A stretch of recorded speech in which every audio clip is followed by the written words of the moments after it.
Ya, tentang shoulder ya.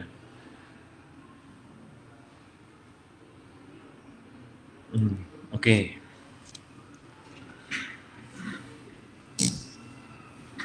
Hmm, nanti kalau untuk next-nya dari kalian ya berarti ya?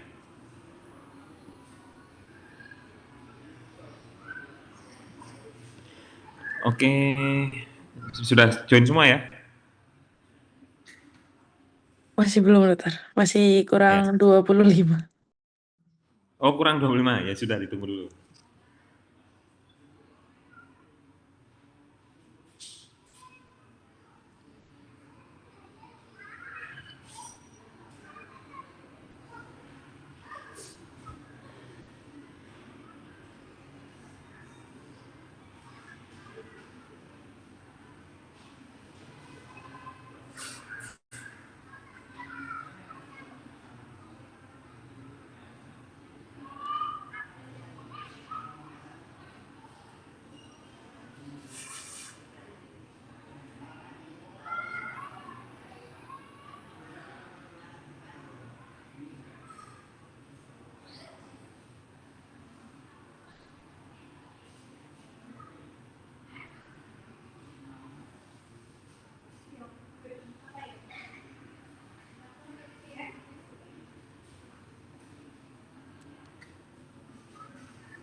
Oh, mohon maaf, Dokter. Apakah boleh dimulai dulu, Dokter?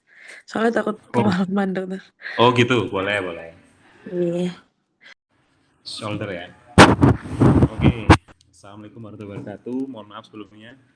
Perkenalkan, saya Dr. Angga Arisa Pahlevi, spesialis ortopedi di RSUD Kanjuruhan ya. Jadi saya diberikan bahan materi untuk memberikan kuliah tentang biomekanik ya, sama extensor mechanism. Nanti akan saya jelaskan juga di situ. Kemudian besok ada kuliah tentang anatomi ya, basic ya. Jadi sekarang kita mulai dulu tentang shoulder dulu ya. Jadi shoulder atau sendi bahu ya. Jadi dia itu cuman sebenarnya adalah sendi yang kalau saya bilangnya ball and socket ya. Jadi dia itu seperti bola dan ada mangkoknya. Jadi dia bisa bergerak kemanapun ya. Jadi sendi ini terdiri dari 4 sebenarnya. Ada 4 tulang atau 4 sendi yang ada di sana ya. Ada sternoclavicular, ada glenohumeral, ada acromioclavicular, mungkin ada di gambar itu bisa dilihat, sama scapulothoracik ya. Nah, ini semua bekerja bersama-sama untuk menggerakkan gerakan bahu mulai dari internal rotasi, eksternal rotasi, abduction, ABD ya, dan ADD. Ada namanya abduction, abduction itu berarti menjauhi sumbu tengah. Kalau ADD, adduction, berarti itu mendekati sumbu tengah ya, berarti masuk. Kalau begini berarti adduction, kalau menjauhi itu berarti ini berarti abduction, adduction kebalikannya. Kemudian ada internal rotasi dan ada eksternal rotasi. Ada fleksi, itu berarti ke depan sampai ke atas. Ada ekstensi, yaitu ke belakang. Oke, next.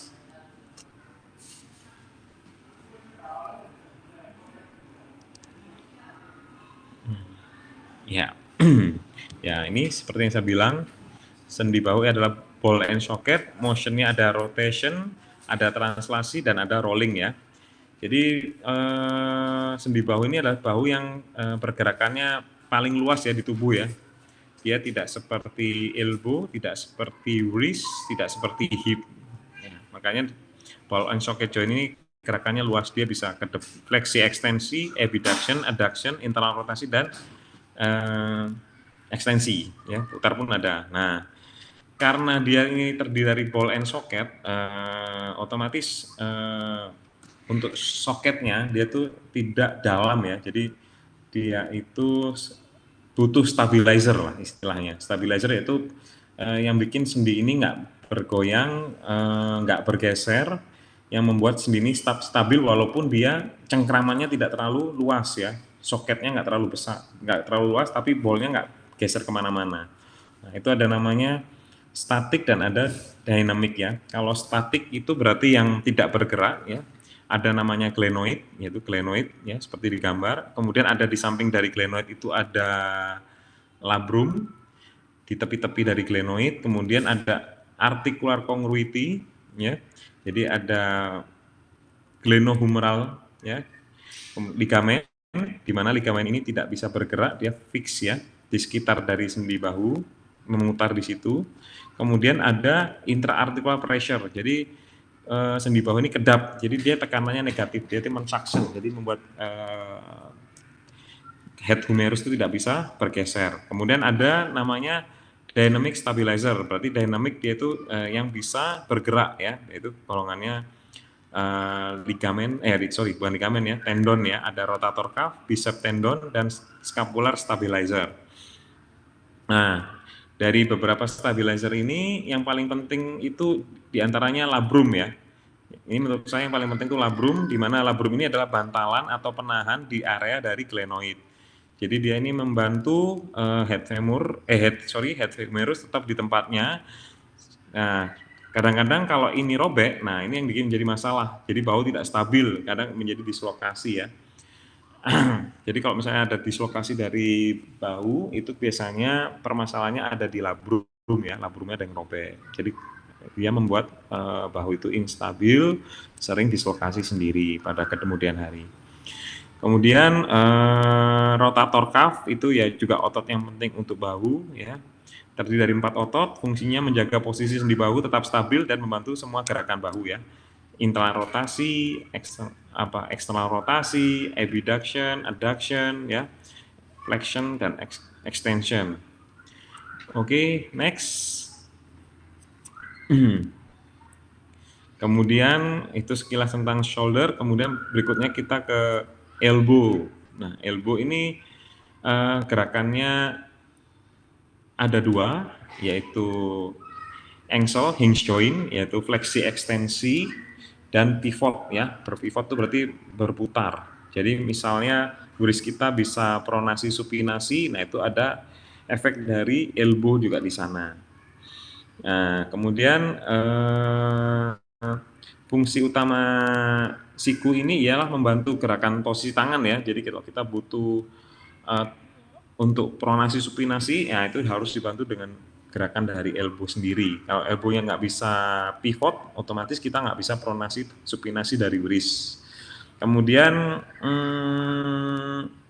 siku adalah sendi yang paling stabil ya, karena dia soket pengamannya paling besar ya, jadi dia paling stabil di tubuh. Kemudian karena diperkuat juga dengan ligamen ya, ada jaringan pengikat di sana, ada anterior bundle, posterior bundle, dan transfer bundle.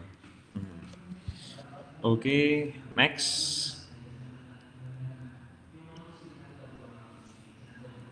Nah, jadi gerakan untuk elbow ada flexion extension. Extension itu berarti 0 lurus, untuk flexion berarti dia menekuk hingga 150 ya. Sedangkan ada namanya fungsional ya, fungsional flexion extension. Jadi pada siku atau elbow itu tidak harus mutlak semua orang harus 0 sampai 150. Ada namanya fungsional range of motion, yaitu range of motion yang cukup untuk melakukan aktivitas sehari-hari, yaitu 30 dan 130 sampai 130. Kalau misalnya pada pasien ada yang fraktur pada intercondylar humerus atau pada pada radial head atau proximal ulna, gerakannya bisa hanya 30 sampai 130, itu saya rasa sudah cukup karena dia sudah bisa melakukan fungsional range of motion. Untuk aktivitas sehari-hari itu sudah sangat-sangat cukup ya, walaupun normalnya 0 sampai 150. Kemudian untuk gerakan pronasi supinasi ya, itu untuk pronasi itu bisa 90, untuk supinasi juga bisa 90. Nolnya itu di sini ya, pronasi 90, supinasi 90. Sedangkan fungsional itu bisa cukup 50. Misalnya untuk apa? Kunci pintu, starter motor, starter mobil, nah itu 50 sudah cukup ya. Kemudian dari elbow sendiri itu kita punya angular deviation ya, yaitu untuk siku itu biasanya posisi kita itu valgus ya. Valgusnya antara 10 sampai 15 derajat ya. Bila lebih dari itu harus ada tindakan biasanya, karena pasti akan ada masalah di siku. Misalnya kalau dia over valgus, tentu akan menyebabkan jepitan pada saraf ulna. Biasanya ada kesemutan pada jari-jari. Contohnya seperti itu. Ya, kemudian berbicara pada di siku itu ada ligamen, ada dua ligamen yang utama, ada medial kolateral ligamen, medial berarti di medial ya, di sini ada lateral kolateral ligamen berarti ada di sisi lateralnya. Nah, di MCL, kita bisa MCL, itu ada struktur yang penting yaitu anterior bundle, di mana ini struktur yang paling kuat ya, yang menahan tekanan dari arah valgus ya, supaya dia nggak over valgus, itu ada anterior bundle. Dan ini biasanya tight pada saat kita extension. Kemudian ada posterior bundle ya, di mana dia bisa tight pada saat flexion ya. Kemudian transfer bundle ini tidak terlalu berpengaruh pada stabilitas untuk elbow. Kemudian untuk ligamen yang kedua yaitu ada LCL ya, berada di siku luar, ini menjaga stabilitas di sisi luar ya, mencegah untuk varus ya. Biasanya kalau ini rusak, kalau kita melakukan rotasi akan terjadi dislokasi ya. Oke, next. Nah, kemudian untuk sendi yang berikutnya yaitu ada wrist joint. Kita sedikit membahas tentang wrist joint. Di sini biasanya kita menyebutnya dengan distal radioulnar joint ya, di mana joint ini yang menjaga hubungan antara radioulnar biasanya. Ada pada pronasi ya, kalau kita pronasi dia telapak tangan menghadap ke bawah, kalau supinasi ini untuk gerakan pronasi ya. Pronasi itu seperti ini, supinasi seperti ini ya. Gerakan DRUJ itu penting, dia mengunci supaya dia tidak bergeser, karena kalau misalnya kita bermasalah pada DRUJ ketika dia pronasi otomatis terjadi ketidakstabilan pada radio ulnar. Biasanya ulnanya condong untuk menonjol karena rusak dari DRUJ-nya. Kemudian pada supinasi biasanya lebih stabil ya kalau misalnya ada permasalahan di DRUJ.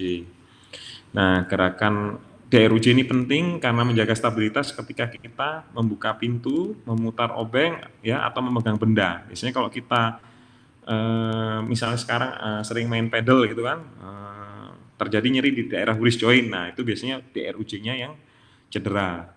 Paling sering di situ. Salah satunya ligamen yang cedera yaitu TFCC ya, Triangular Fibrocartilage Complex. Ini untuk kalian nice to know ya. Ini seperti bantalan ya, penstabil utama, dia yang bikin stabilitas dari radio ulnar ya. Ini yang paling penting, yang biasanya paling sering cedera ya pada olahraga atau pada pasien-pasien yang jatuh ya dengan wrist menumpu ya. Oke, ligamen yang lain ada ulnocarpal ligamen, kemudian ada ulnocolateral ligamen ya. Yang paling wajib kalian tahu ya kalau misalnya cedera di sini biasanya TFCC ya.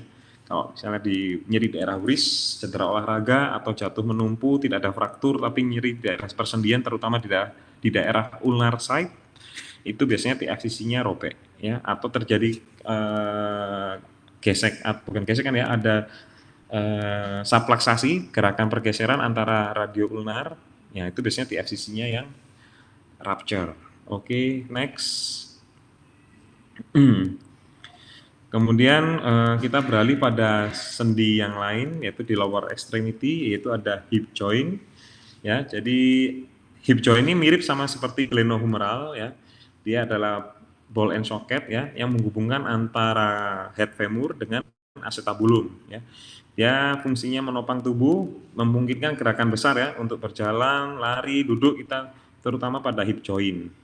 Kemudian struktur sama seperti glenohumeral, dia memiliki struktur yang penting. Di sini ada labrum ya.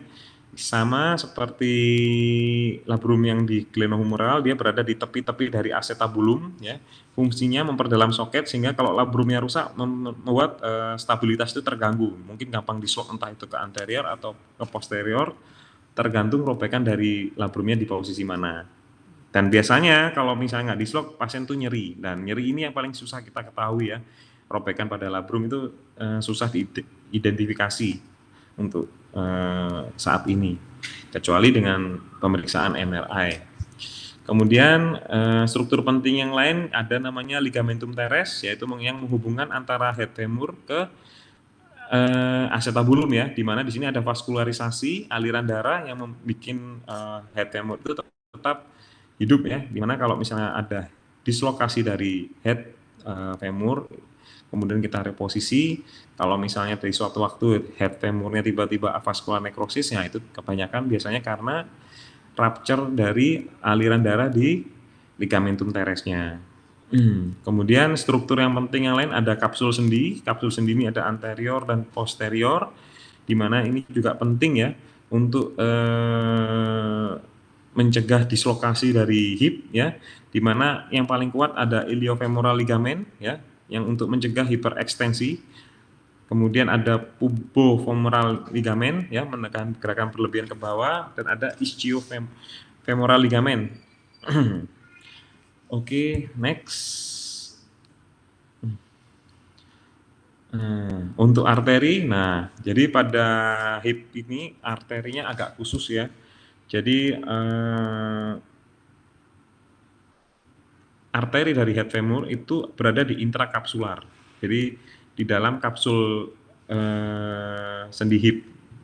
Sehingga misalnya arteri ini rupture, tentu akan terjadi avaskular nekrosis ya.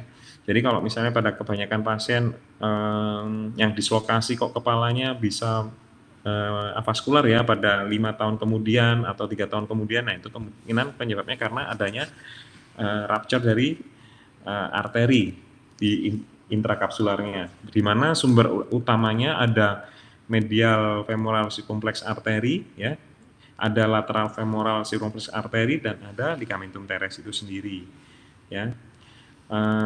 Jadi kalau misalnya pada pasien-pasien yang fraktur juga, misalnya frakturnya pada basis neck femur sebelum dari intertrochanter, itu kebanyakan kita jarang melakukan ORIF ya, open reduction internal fixation, karena seperti yang kita bahas, vaskularisasi dari head femur itu dari intrakapsular, sehingga kalau ada fraktur di daerah intrakapsular yaitu di neck femur itu kemungkinan untuk healingnya kecil sekali. Makanya pada orang dewasa yang fraktur neck femur biasa dilakukan tindakan pergantian sendi langsung ya, yaitu hemiartroplasti. Tetapi pada anak-anak biasanya masih kita coba lakukan dengan ORIF, karena pada anak-anak vaskularisasinya masih bagus ya, dan healingnya masih bagus. Jadi jarang kita lakukan atau hampir tidak pernah dilakukan hemiartroplasti. Itu untuk pembahasan untuk intrakapsular, jadi arteri. Jadi kalau misalnya mau dibahas untuk arteri ini ada 2 struktur penting, yaitu ada intrakapsular dan ada ekstrakapsular. Semua yang bermasalah di intrakapsular, yaitu fraktur misalnya, pasti akan menyebabkan avaskular. Tapi kalau misalnya patahnya di ekstrakapsular atau di luar dari sendi itu, healingnya masih bagus ya, karena pembuluh darahnya masih banyak ya, berlimpah dari sirkumfleksnya. Jadi healingnya masih bagus, sehingga kita masih bisa melakukan tindakan open reduction internal fixation atau ORIF. Oke, next.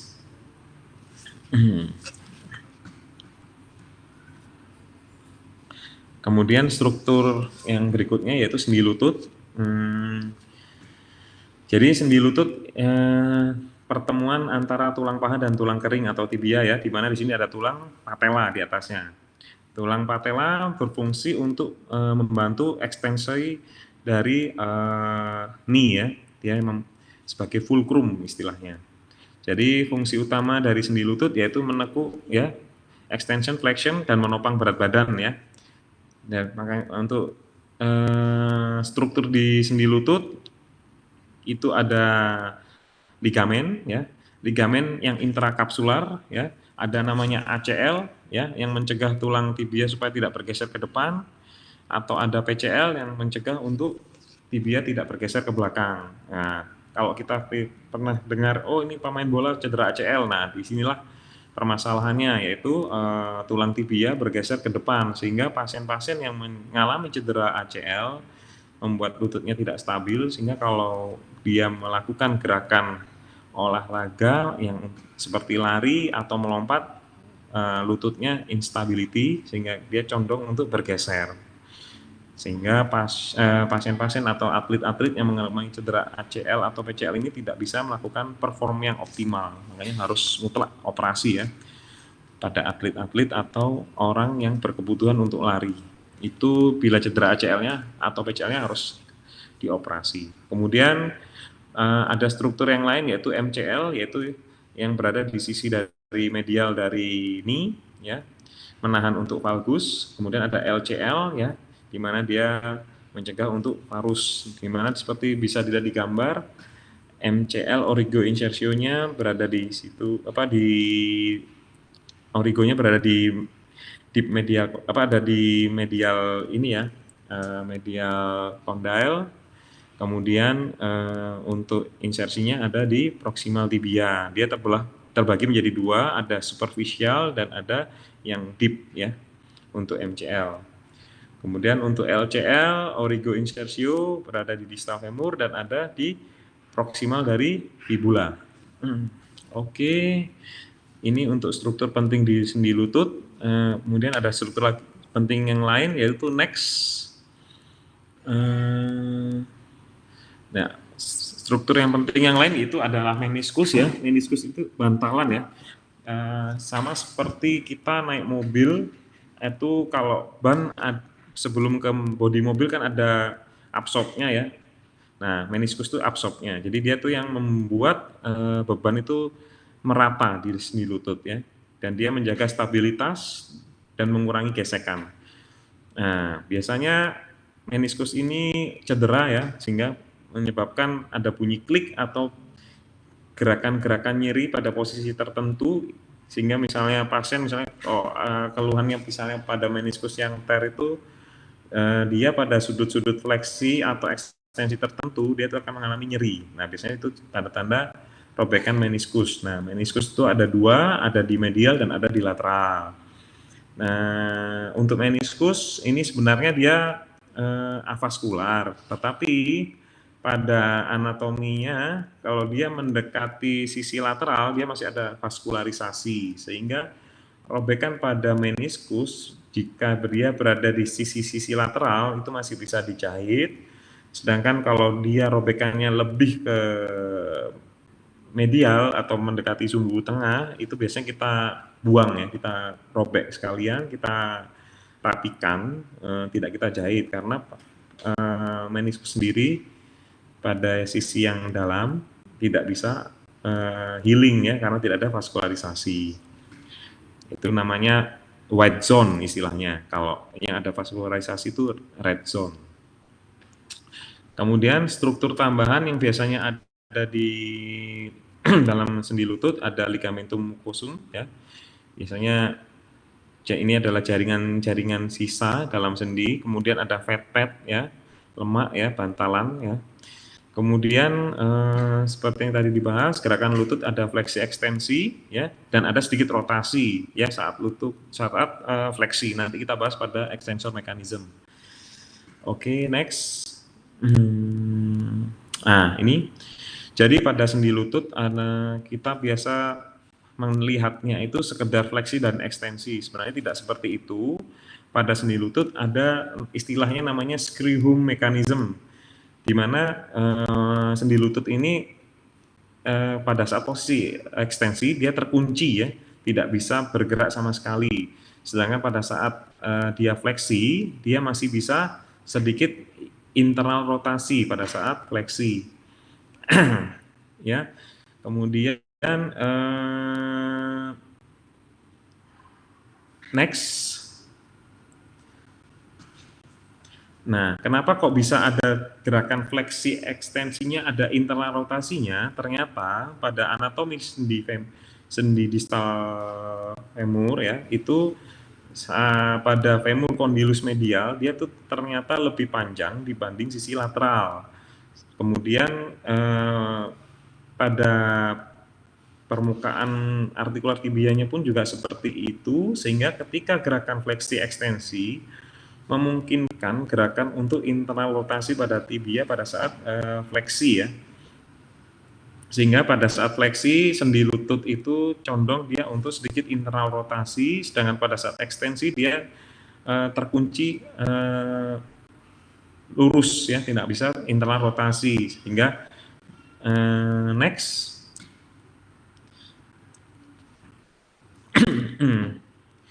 Nah, ini tadi sudah kita bahas ya, ligamen penting ada ACL dan PCL ya. Ini ada bahasannya, karena ACL itu membatasi gerakan untuk rotasi dan internal rotasi, sehingga kunci dari gerakan screw mechanism saat fleksi itu karena ada tahanan dari ACL. Kemudian apa sih kok kita bahas tentang screw mechanism? Ya karena inilah salah satu alasan kenapa saat kita berdiri ekstensi lutut itu kita tidak mudah lelah, karena lutut terkunci, tidak ada internal rotasi, nggak bisa bergeser sama sekali. Sedangkan pada saat fleksi dia bisa sedikit terputar ya. Jadi itulah keuntungan dari screw mechanism. Kenapa seseorang bisa berdiri agak lama atau bisa lama sekali berdiri dengan tidak mudah lelah? Karena ada gerakan screw mechanism ya. Di mana di sini ligamen yang berperan penting yaitu pada ACL PCL ya. Itu yang dia menjaga internal rotasinya tidak berlebihan dan tidak ada pergeseran ke anterior translasi, dan PCL menjaga stabilisasi untuk gerakan tidak bergeser ke posterior. Kemudian ligamen yang lain, MCL mencegah untuk valgus, LCL untuk varus. Oke, next. Nah, ini biomekanik seperti yang dijelaskan tadi, karena kondilus lateralnya berhenti terlebih dahulu karena dia tidak terlalu luas, sehingga ketika kita melanjutkan gerakan fleksi, kondilus medialnya masih bisa bergerak, sehingga memungkinkan terjadinya rotasi dari eksternal tibia ya. Ini untuk misalnya gerakan ekstensi. Jadi kalau ekstensi dia eksternal rotasi, bila fleksi dia internal rotasi. Oke, next. Nah, oke. Apakah peran ACL? Seperti yang saya jelaskan tadi, dia menegang saat ekstensi, kemudian dia mengontrol gerakan rotasi dan menstabilkan sendi ya. Itu peranan ACL untuk gerakan screw home mechanism. Sehingga kalau misalnya pada gerakan kita pivot, ya, kalau misalnya ACL-nya putus, otomatis dia akan bergeser tibianya. Makanya kenapa pasien-pasien pada yang cedera ACL itu sangat menghindari gerakan pivot karena ACL-nya putus ya. Jadi tidak ada yang menahan saat ekstensi, ligamennya nggak ada yang nahan sehingga dia akan goyang sehingga pasiennya akan mengalami nyeri di sana. Oke, next. Nah, kemudian untuk screw home mechanism ada peranan dari quadriceps yaitu menghasilkan untuk tarikan gaya ekstensi ya dan juga memberikan gerakan rotasi tambahan pada screw home mechanism. Kemudian next. Nah, untuk klinis ya seperti yang dibahas bila ada cedera ACL menyebabkan instability ya sehingga membuat gangguan screw home mechanism ya sehingga pasien sulit untuk berdiri dengan stabil ya. Ini penting ya dalam ortopedi karena banyak atlet atau tentara atau polisi yang cedera seperti ini sehingga akan terganggu untuk pekerjaan sehari-harinya. Makanya kalau ditanya apakah ACL ini wajib operasi, sebenarnya tidak ya. Jika kita tidak menggantungkan mata pencarian dari lutut. Contoh, seorang pelari, seorang atlet tenis, atlet bola, atlet basket yang bekerja harus menggunakan lututnya. Nah, kalau cedera, nah ini mutlak untuk dioperasi. Polisi atau tentara mutlak untuk dioperasi karena dia sangat membutuhkan lututnya untuk berlari ya. Misalnya untuk berperang atau polisi misalnya untuk mengejar penjahat. Nah, misalnya ada cedera ini wajib untuk dilakukan operasi. Selebihnya dari itu dikembalikan ke pasien ya. Misalnya pasiennya nggak hobi olahraga yang pakai lari, dia nggak begitu risih dengan ACL ya nggak usah operasi juga nggak masalah ya. Tetapi misalnya ini orang umum yang hobinya berolahraga dan dia sangat terganggu dengan hobinya kalau misalnya ACL cedera, nah itu boleh disarankan untuk operasi.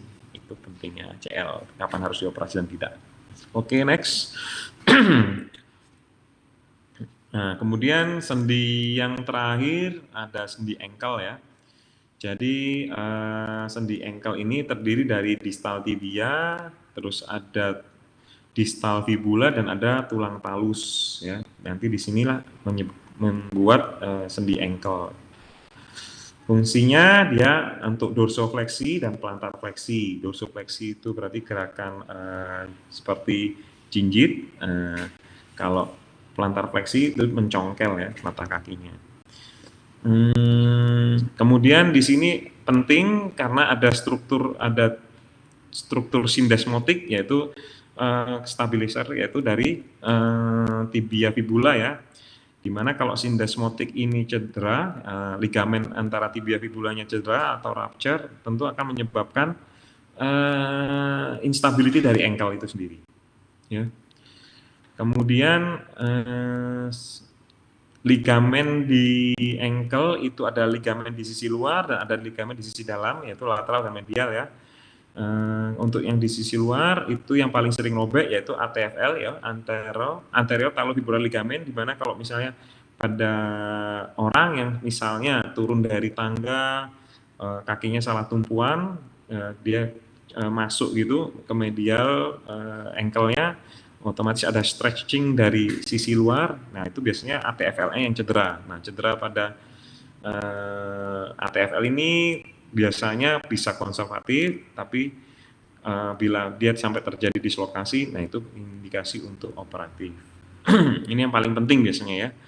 Kemudian ligamen di sisi medial ada deltoid ligamen. Ini deltoid ligamen adalah ligamen yang paling kuat ya di daerah ankle ya. Ya ini yang paling jarang cedera ya.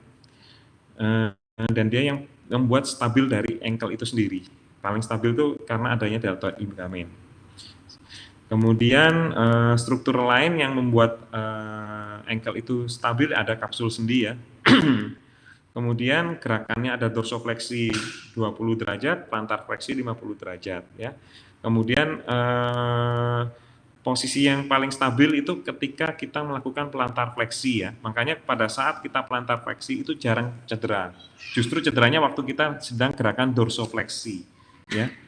Itu teorinya seperti itu. Next. Nah, kemudian kita belajar tentang gait. Apa itu gait? Gait itu yaitu cara berjalan kita, di mana di sini hasil kerjasama dari otot, sendi, dan kedua kaki ya. Dia bergerak berirama sehingga kita bisa berjalan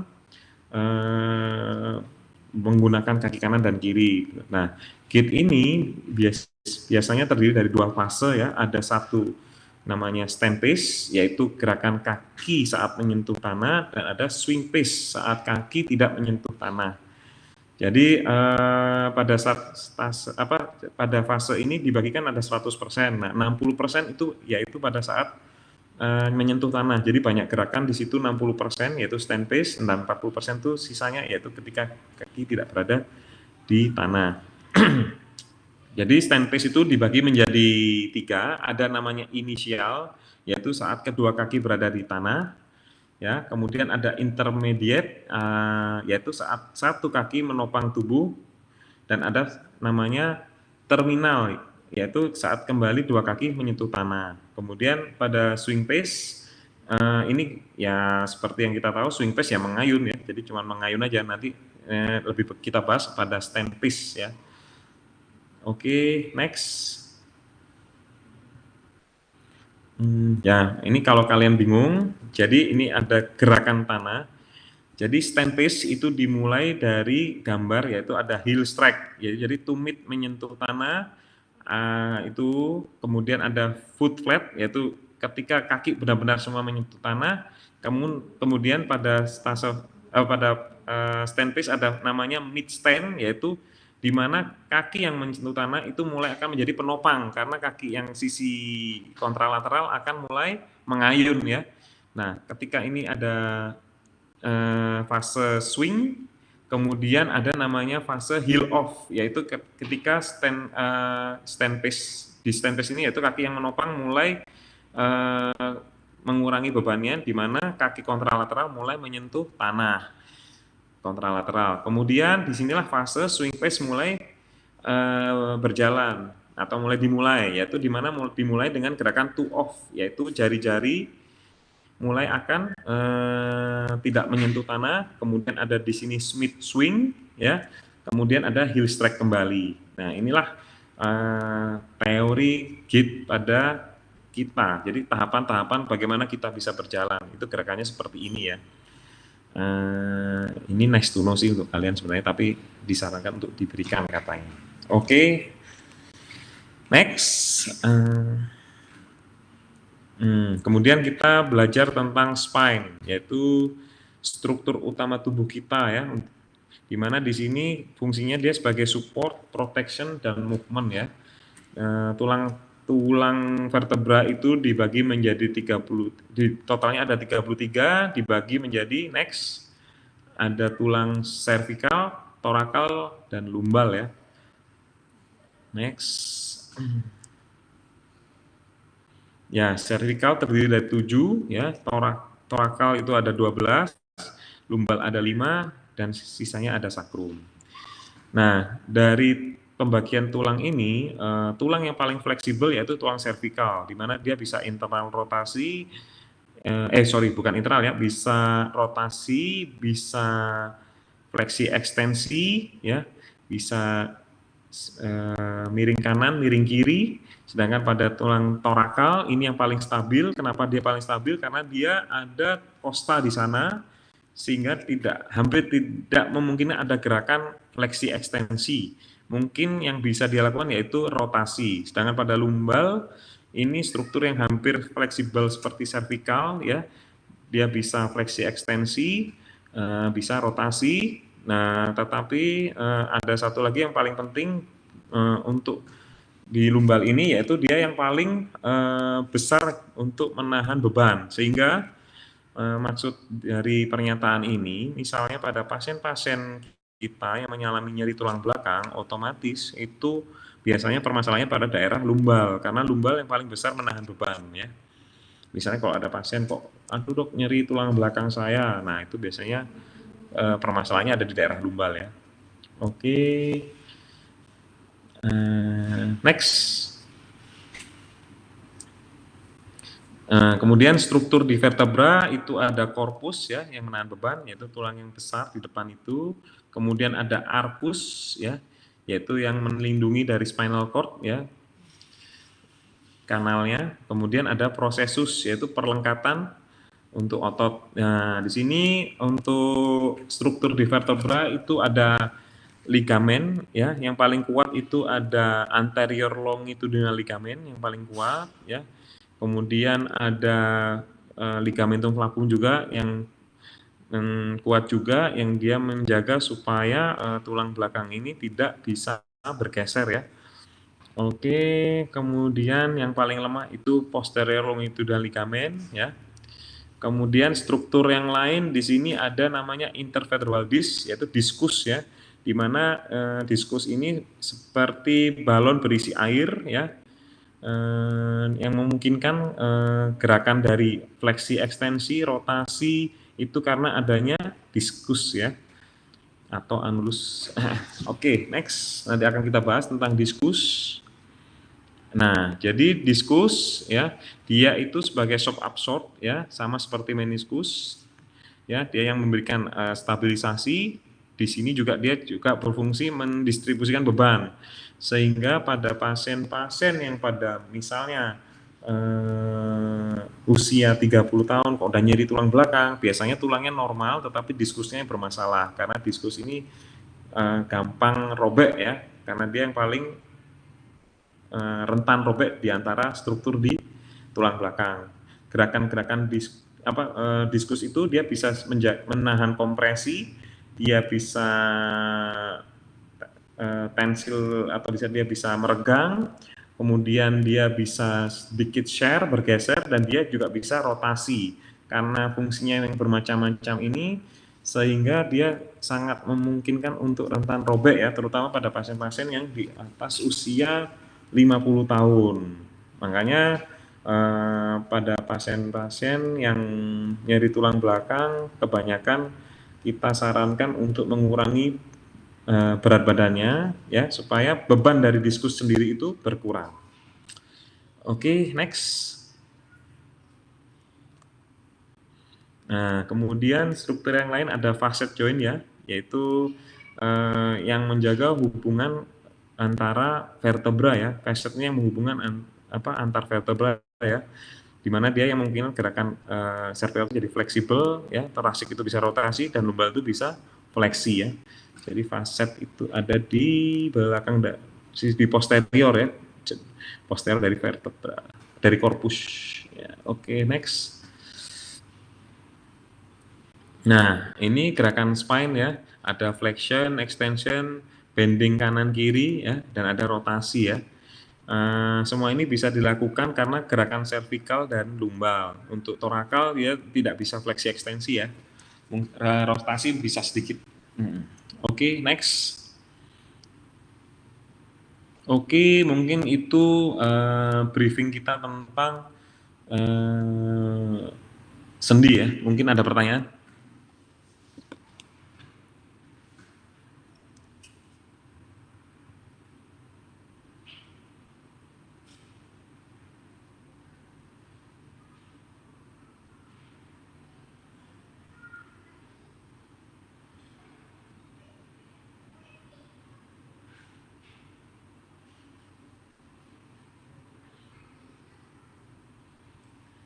Ada yang mau tanya nggak? Eh, izin dokter mau tanya. Tadi kan yang cedera ACL tadi dibilang Hmm. instabilitas ya nanti Ya. efeknya. Terus kalau Hmm. yang scleroderma itu nanti akan sulit berdiri yang stabil. Itu bedanya yang akan dirasakan pasien apa nggak dokter? Antara Jadi gini, instabilitas sama nggih. sebenarnya screw heel mechanism sendiri itulah yang membuat apa ACL itu apa ya, maksudnya gimana ya cara menjelaskannya. Jadi ACL itu berperan penting pada screw heel mechanism. Kenapa? Dia yang membuat pas seseorang atau semua orang itu bisa berdiri tegap ya. Bisa tegak nggak goyang lututnya itu karena adanya ACL. Nah, ketika ACL itu cedera, maka akan menyebabkan seseorang bila berdiri itu lututnya terasa goyang. Hmm. Contohnya ya untuk gerakan pivot ya, paling kelihatan itu untuk gerakan pivot, berputar.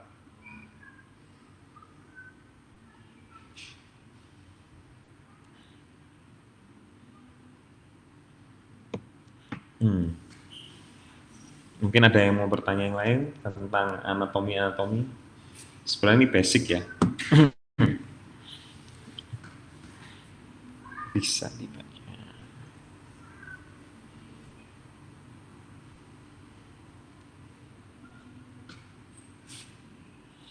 Mungkin ada yang lain yang mau bertanya.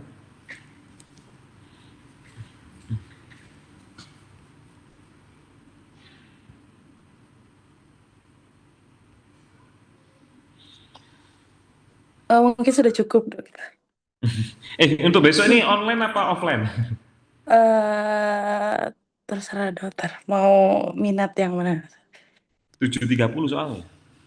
Kalau kami minatnya insya Allah Insya Allah eh, online. nggih, Iya. Yeah. realistis dokter. Oke, Tapi ya udah terserah online. panjenengan. Soalnya aku Kalau dibagikan ini apa offline. Tapi kalau mau online juga nggak apa-apa sih. tidak apa-apa dokter. Daripada dokter ngantuk Online. nanti dokter. Iya, jauh dokter Oh ke iya rumah semua. sudah. Iya, iya, Intinya mending online ya. nggih, online saja dokter. Ya udah. Soalnya kalau Oke online tuh dokter. susah jelasin. Tapi ya nggak apa-apa lah. Dicoba aja online. Nanti kalau misalnya kalian bingung atau ada pertanyaan, boleh ya tanya lewat WA juga boleh. Soalnya kan ini materinya sebenarnya basic. Jadi saya nggak berani banyak dalam gitu loh membahas. Takutnya nanti malah pusing. Tapi kalau kalian ada yang ingin ditanyakan lebih dalam juga boleh ya. Ini yang nice to know. Jadi kupilih yang Atau benar-benar. mungkin langsung ditanyakan ke anak-anak saja dokter. Lebih banyak offline Oh atau online-nya dokter. ya Mumpung itulah lagi kamu ada di sini semua. kayaknya kamu mewakili teman-temanmu itu. Offline dokter. Hah? Mau online atau offline? Off. Offline. Boleh kalau mau offline. Mau offline kah? Kalau offline ya nggak apa-apa. Jam berapa? Jam setengah 8 ya?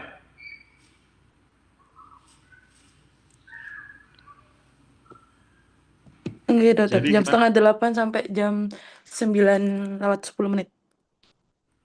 Oke. Jadi offline. Kalau offline ya nggak apa-apa. Bisa bangun pagi. Bisa dokter. Ya udah offline ya. Sambil membahas yang ini ya. Kalau ketemu kayaknya lebih enak deh dibanding online. Susah Mbak, menjelaskannya kalau offline. Apa kalau online? Ya udah, mungkin itu dulu dari saya. Kalau ada pertanyaan besok kita diskusikan lagi ya, besok pagi ya. Oke, mungkin sekian. Terima kasih. Assalamualaikum warahmatullahi wabarakatuh. Waalaikumsalam Waalaikumsalam warahmatullahi warahmatullahi wabarakatuh. wabarakatuh. Terima Terima kasih. kasih.